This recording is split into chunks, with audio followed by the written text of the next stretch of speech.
Now, I know that King Charles III, is all about history and keeping values, all the sort of things that we associate with our wonderful British history, the monarchy. And when you look at the monarchy in the past, you look, say, hundreds of years ago, not many things have changed. Whatever people say, they do still stick to the same rules and regulations.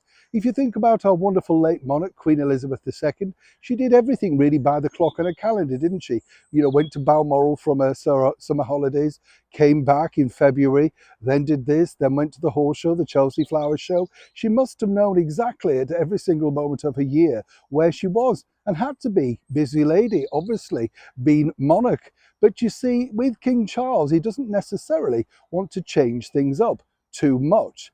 As we found out recently, apparently one of the people that, shall we say, was waking him up every morning, a lone piper, was asked to quietly tone it down, because not only was he playing beautifully, but also being shouted at by other soldiers and all that sort of stuff. Apparently the king could hear it and very respectfully said, if one could play at a lower volume, it would be most appreciated. Now, one point in history that King Charles has not stuck to is simply this. You see, normally the night before a coronation, most kings back in history actually stayed here.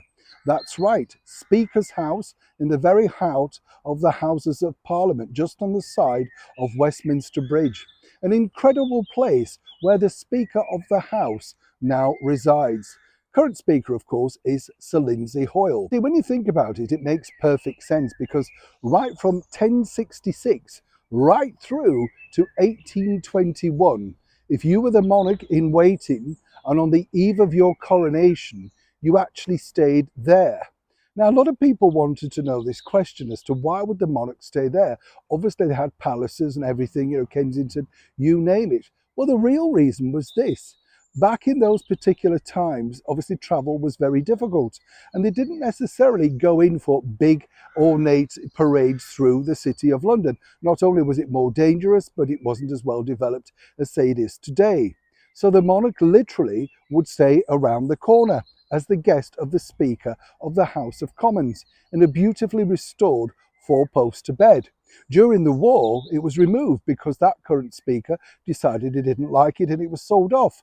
Eventually, it was found in a Welsh farmhouse, beautifully restored, and is now back in Speaker's House. So perfectly acceptable for King Charles if he wishes to continue the historical context. But as I say, I love finding these particularly historical facts for you, because when you think about it, it's all gone on around us, hasn't it? And it does make sense. You look at Speaker's House and you think, yeah, a 5-minute walk around there, or sedan chair, whatever they did to take them round, and then the coronation, and then quite simply go back, pack up, and go off to being king or queen. Obviously, in these more demanding times, the public wish to be part of the spectacle. Using that phrase, aren't I? Spectacle. But seriously, people do need to see more. But you can imagine back in, say, 1066, right through to the 1800s, people obviously didn't have what we've got.